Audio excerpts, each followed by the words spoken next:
Hello, everyone. I am Matt Parker from Opendream, a public health technology company based in Bangkok.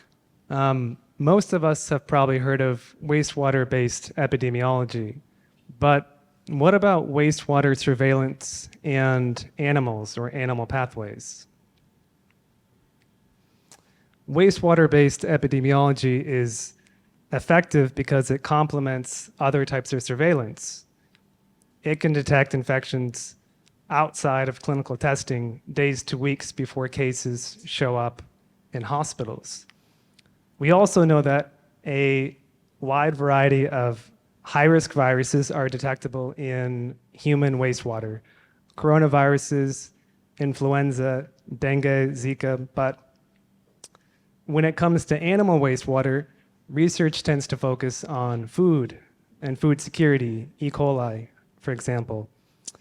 Though what's missing is active surveillance in these animal pathways for spillover. And new technology might make that easier. Biosensors can detect these pathogens in wastewater. They are increasingly affordable, require minimal sample processing, and crucially can be used by unskilled volunteers. And then there's next generation sequencing that can find novel pathogens, emerging diseases previously unknown to an area. So the question is, if wastewater-based epidemiology can find outbreaks earlier and dangerous viruses are in wastewater, and many of those viruses come from animals, then why wouldn't we look at animal wastewater? Well, there's not enough research on animal wastewater and zoonosis, as you can see from the red line on this chart.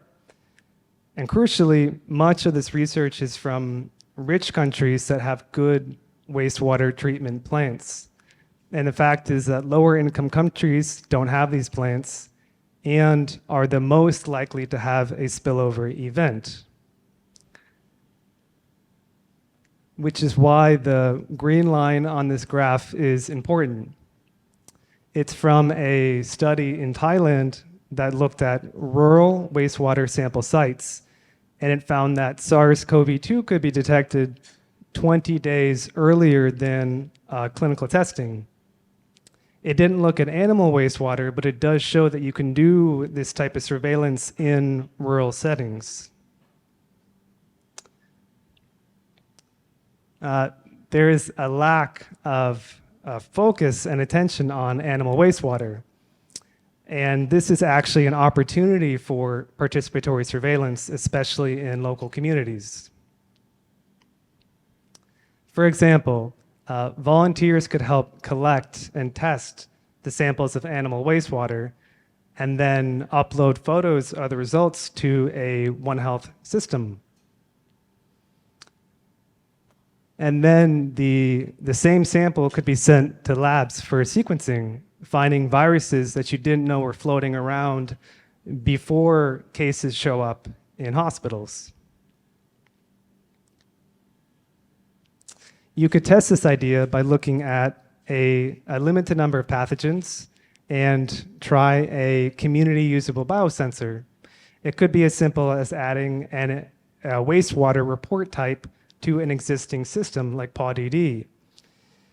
In short, animal wastewater epidemiology deployed at the community level and enabled through participatory surveillance could create an innovative early warning system.